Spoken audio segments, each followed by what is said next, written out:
The following contains mature content. You've been warned. From Wondery, I'm Mark Ramsey, and this is part 1 of Inside Psycho.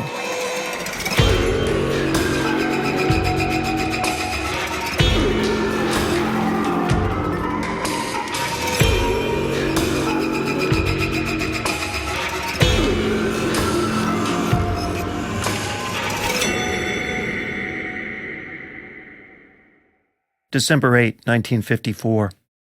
A local farmer, Seymour Lester, was doing what he always did at this time in the afternoon. He walked into a tavern in the tiny hamlet of Pine Grove, Wisconsin, looking for a drink. This time of day, it was rarely crowded. Hello? But it was never empty. The tavern was run by Mary Hogan, 51 years old, 200 pounds, a woman who could swear a blue streak and arm wrestle half the county, the male half, and win. But where was Mary? Seymour knew his way around the place. Best thing to do is wait, but why wait thirsty? He reached around the bar, grabbed a glass, and poured himself a tall, cool one. Ah, that tasted good. When you're sitting alone on a bar stool in a tavern that's never deserted, it's an odd feeling. It feels off, wrong. From his stool, Seymour scanned the room. His foot hit something. He looked down to see what it was. He reached down and picked it up. It was a .32 caliber cartridge, spent. He looked around the bar when he saw something else on the floor, something that chilled him. It was a large patch of blood. It was streaked, as if a body had been dragged through it. He followed the bloody trail outside to the parking area where it vanished, and at that spot, tire tracks of a pickup truck. His heart started beating fast. Did something happen to Mary? He ran down the road to the nearest farmhouse. He phoned the sheriff, who soon arrived to investigate. But other than the cartridge, the blood, and the tracks, they found nothing. Mary Hogan had vanished. She would never be seen again. But her face would. Her face would be seen. Skin from her skull, softened with oil and stuffed into a paper sack. Mary Hogan would become a mask.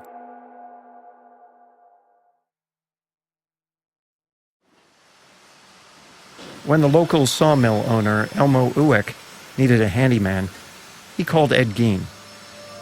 Eddie was a slight, peculiar fellow. Everybody around town knew that. But he was a good enough sort. He knew how to fix things. He was good for conversation, and he was particularly easy to tease about women. Elmo loved that. Eddie, though middle-aged, was not just mild and meek. He was also a bachelor. Sometime after Mary Hogan disappeared, Elmo hired Eddie to work on one of his saws. Eddie, if you had spent more time courting Mary, she'd be cooking for you instead of being missing. She's not missing. Now, this struck Elmo pretty hard. Of course she was missing. Everybody in town knew she was missing. What in the Sam Hill was Ed talking about? Eddie rolled his eyes and wiggled his nose. Gein biographer Harold Schechter described it as the expression of a dog sniffing a skunk. She's not missing. She's down at the house now. I went and got her in my pickup truck and took her home. Elmo laughed. Eddie was strange, reclusive, but harmless.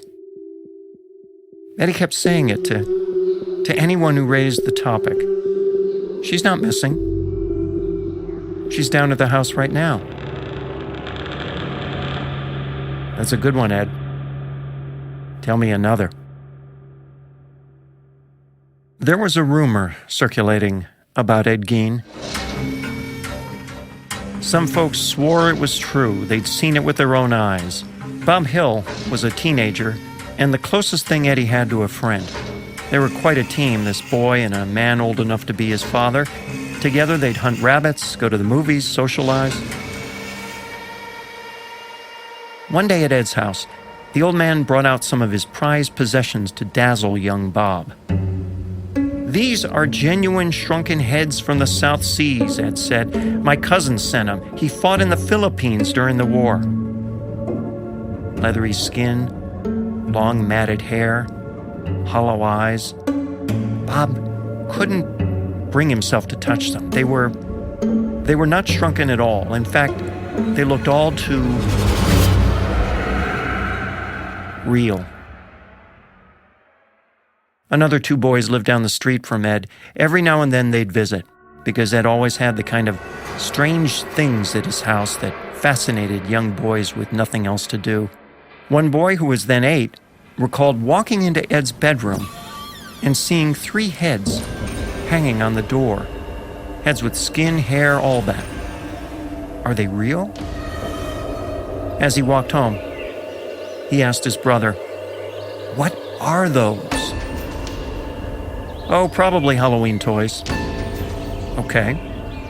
But from that moment on, Ed Gein never let either boy back into his house.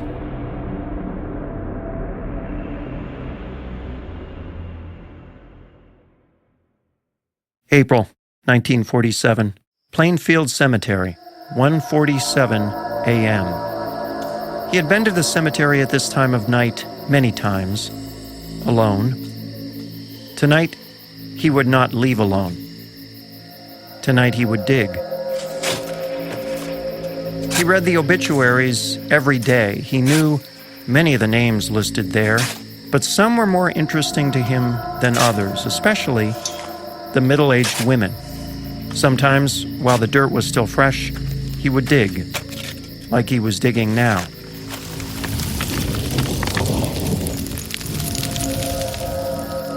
He made probably 40 visits like this one over the years. He took what he wanted.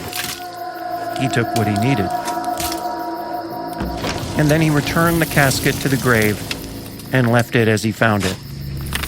He was proud of the way he left the graves. He told investigators later they were always in apple pie order.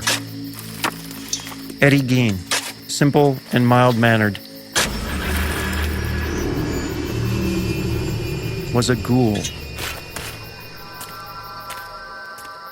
How was it possible? December 27, 1917. La Crosse, Wisconsin. Christmas still in the air. Snow, snow, snow everywhere. A biting winter wind. Almost alive, pricking you like 1,000 frozen spears. Squeezing his coat closed tighter, the boy trudged through the snow, a few pennies in his hand. Ahead was his destination, the neighborhood bakery. He was here to buy that loaf of bread, that one there. But the money, the coins, they were right in his hand. Where did they go? Not on the floor, not at the door. He would have to go home. The baker carefully lifted the bread and tucked it back behind glass. And home the boy went. His mother would not be happy.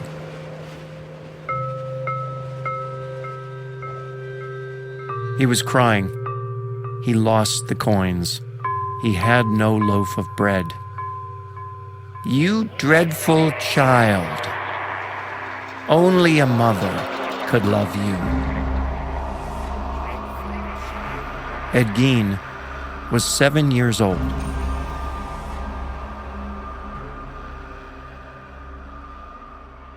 One of Eddie's earliest memories, his parents' grocery and butcher shop. If you go out the back, you're a few steps from a A forlorn wooden shed, no windows. Eddie had never seen inside. Many times he had watched his parents take animals into that shed, pigs and heifers. He heard the noises, the screams. What were they doing in there? He waited till his parents weren't around. He crept out the back of the shop and along the path to the shed, black in the distance. He could just open the door a crack, but that was enough to peer inside. And what he saw,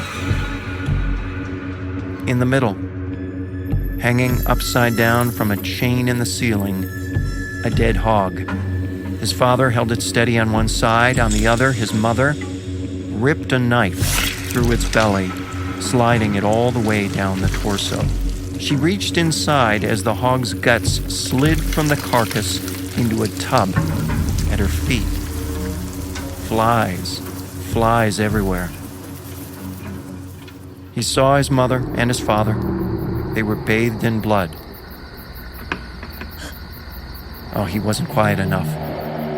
His mother heard that noise. She glared at him. What was that glare? What was that expression? A frown? A grimace? No. It was a smile. Yes. A smile.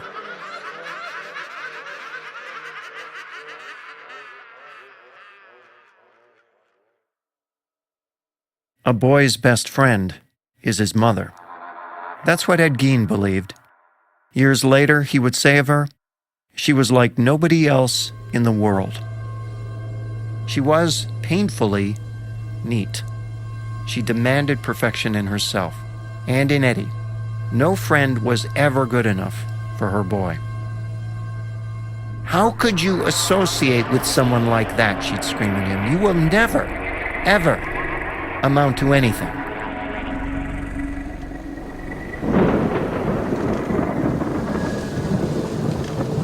On rainy nights, with wind whipping through the trees, Eddie would sit at her feet as she reclined in a rocker in the corner of her dimly lit parlor. Mommy, read to me. Read the Bible. And the woman was arrayed in purple and scarlet color and decked with gold and precious stones and pearls, having a golden cup in her hand full of abominations and filthiness of her fornication, and upon her forehead was a name written, Mystery, Babylon the Great, the mother of harlots, the abominations of the earth. Never become contaminated by women, she warned him. I promise. And so, he drifted off to sleep. A boy's best friend is his mother. Many years later, after Eddie had grown up to become an odd, reclusive, mysterious figure in Plainfield, people claimed they saw his mother. On moonlit nights, out by the old farmhouse, townsfolk glimpsed a specter, what looked like a naked old woman with stiff, wiry gray hair, mottled flesh, sunken hollow eyes, and the face of a corpse. Eddie's mother had been dead for 20 years.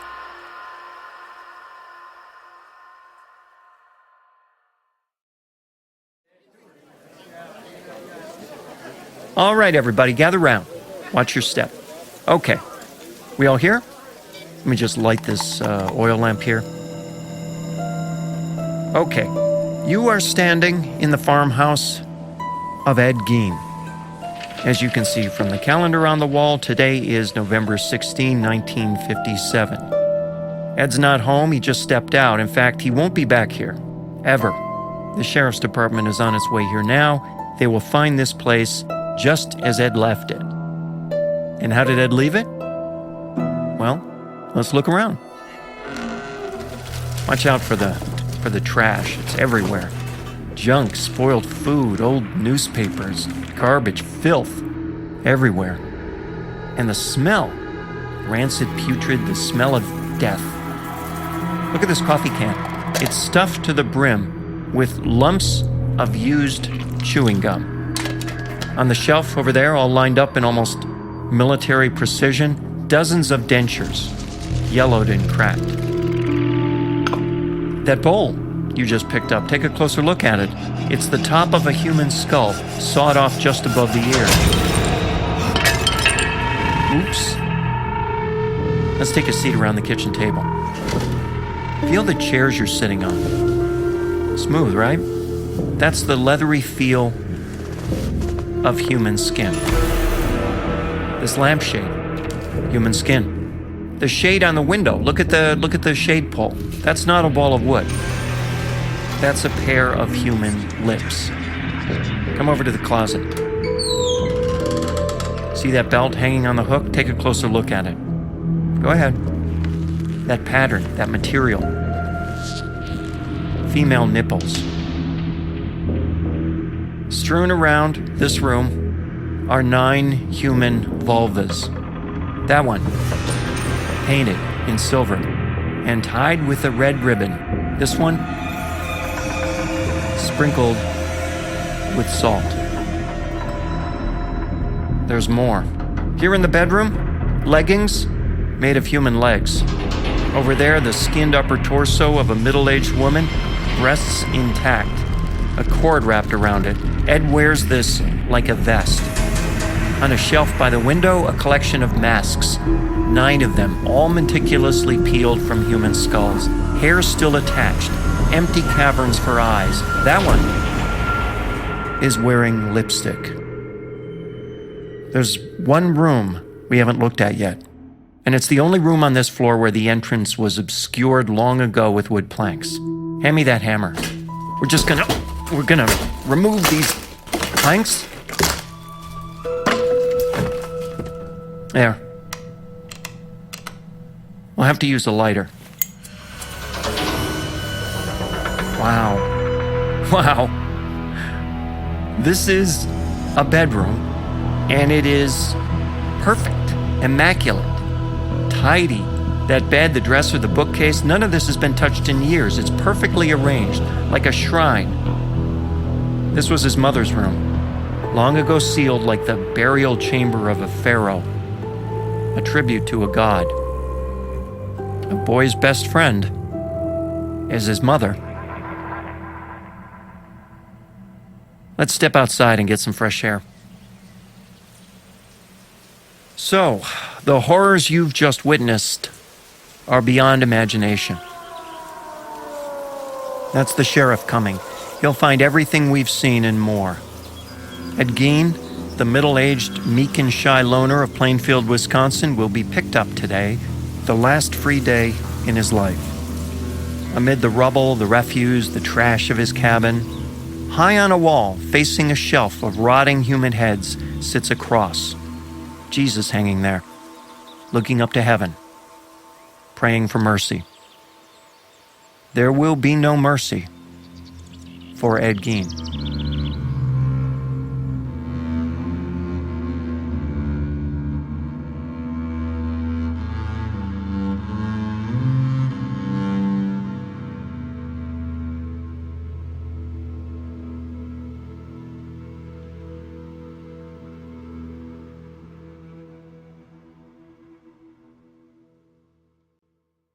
This is the confession of Ed Gein.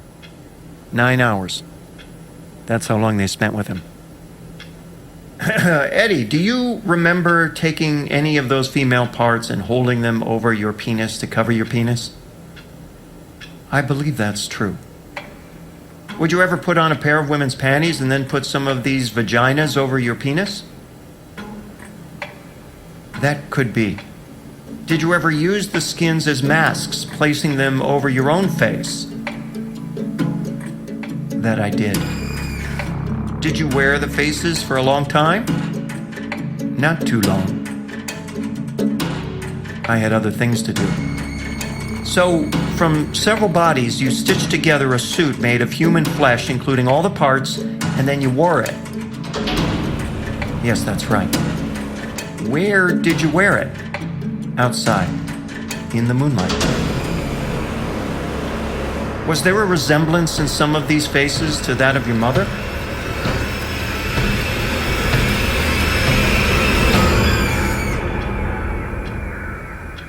I believe there was.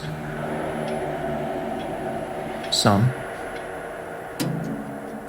The investigators, none of them psychiatrists, concluded that Ed had an unnatural attachment to his late mother.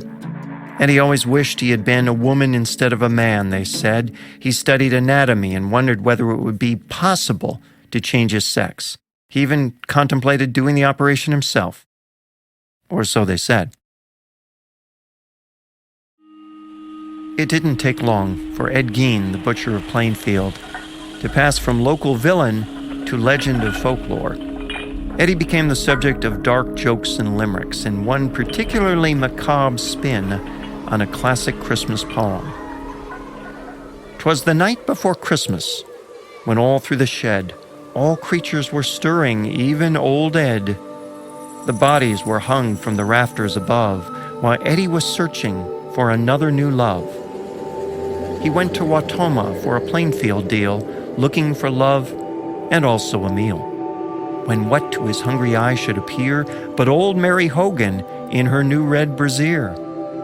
Her eyes, how they twinkled ever so gay, and her dimples, oh, how merry were they. Her cheeks were like roses when kissed by the sun, and she let out a scream at the sight of Ed's gun.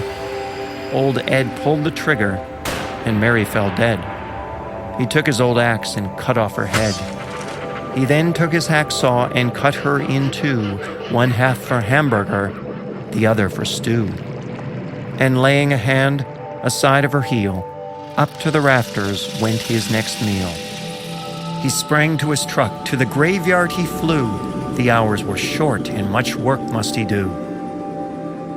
He looked for the grave where the fattest one laid, and started in digging with shovel and spade.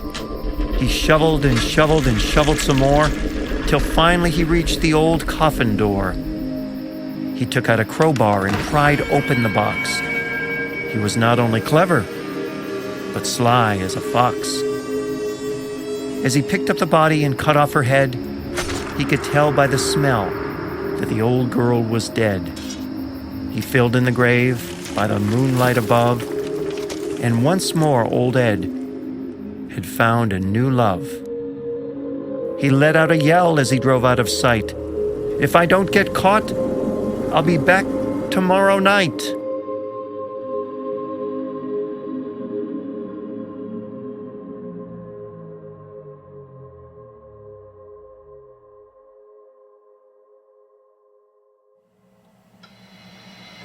July 26, 1984, Madison, Wisconsin. Ed Gein, aged 78, opens his eyes. Senile, his body riddled with cancer, that was his final breath. Liver and respiratory failure. At Plainfield Cemetery, they're digging his grave now. The plot will never be marked. There are no family and no friends present, no tears, just the gravedigger. Inquisitive reporters will soon scour this cemetery looking for clues to Eddie's final resting place. They'll find a spot filled with fresh earth, no headstone, no flowers, just dirt. It will be easy to find, really, because it's beside another grave. And on that headstone, Augusta Gein, mother. Today, the graves are overgrown with brush, ignored for generations. Still, the curious visit this God-forsaken spot. They gather at midnight and listen. Sometimes in the deep and the dark, when the moon is full, They say you can hear the sound of something clawing, scratching under the earth. The sound of two dead hands touching.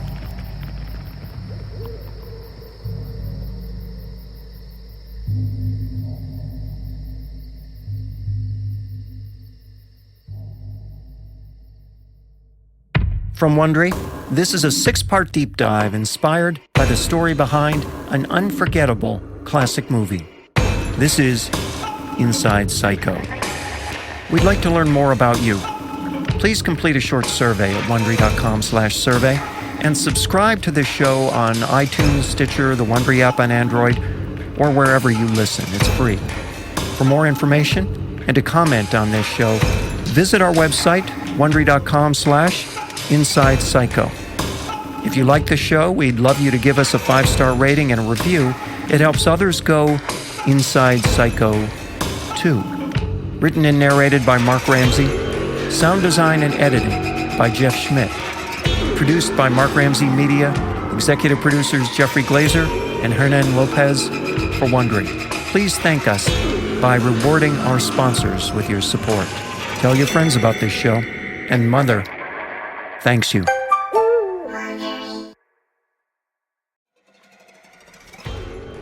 Hey, Inside Psycho fans, I want to recommend a show you may like called Crime Town. It's from our friends at Gimlet Media and the creators of HBO's The Jinx. Crime Town was named by the New York Times as one of the best new podcasts of 2016. They called it an engrossing and disturbing portrait of organized crime in Providence, Rhode Island. Once you hear episode 1, I think you'll be hooked. And the season finale airs on Sunday, May 7th, so you can finally binge listen to the full season. You can find season 1 of Crime Town in Apple Podcasts, Google Play, or wherever you get your podcasts.